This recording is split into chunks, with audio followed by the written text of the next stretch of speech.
La importància de la gestió de públics en els projectes culturals en l'àmbit local és degut a que si no tenim identificats quins són els públics objectius del nostre projecte, serà molt difícil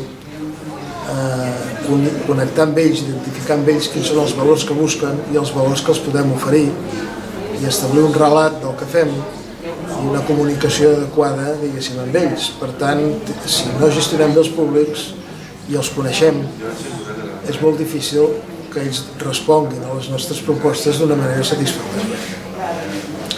Això tant en el món local com en general, en àmbits molt més amplis, etc. Però en el món local hi ha dues particularitats en tot cas a destacar. Una seria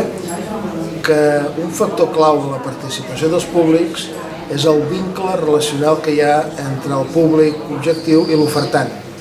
Si una persona se sent membre d'una comunitat territorial o se sent vinculat a l'entitat que organitza o que convoca aquella pràctica, les probabilitats de participació són molt superiors i per tant en el món local és molt més fàcil la gestió dels públics culturals perquè hi ha aquest factor a favor, diguéssim, aquest factor relacional a favor. I la segona cosa és a nivell metodològic, que probablement podrà tenir més protagonisme al boca-orella